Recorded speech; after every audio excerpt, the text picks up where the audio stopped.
I lost him. I met him during my levels. I was 16, and he was soon to turn 17 in 2 months. We started off on the wrong foot but eventually became really close friends.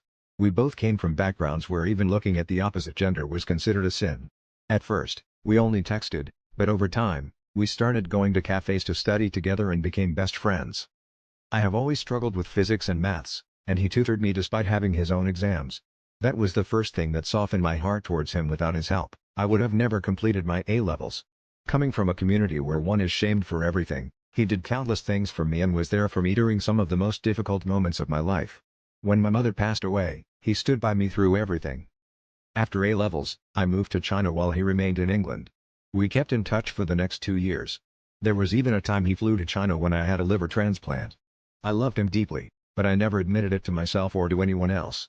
He, too, never showed any signs of feeling the same way.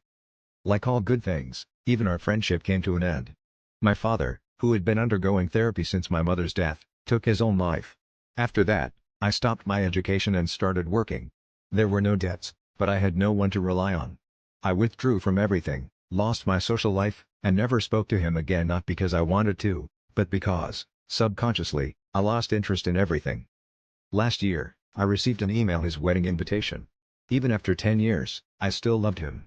I always will. I still carry the keychain he gave me, the chocolate wrappers, everything that reminds me of him. He is now married, living a happy life. When I flew in for his wedding, we spent time together, but I couldn't bring myself to attend the whole ceremony.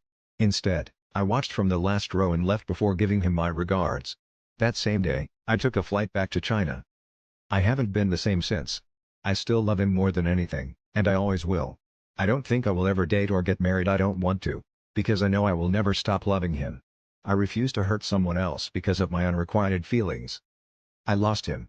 Maybe if I had tried a little harder, if I had healed from my parents' deaths a little sooner, things would have been different. Last year, I lost the last thing I truly loved. There are so many memories, the little things, the nicknames. If I tell anyone about them, I feel like I will lose the only part of him I still have. I have never told anyone that I love him. I don't think I ever will. He will always be my first and last love. The forever I carry in silence.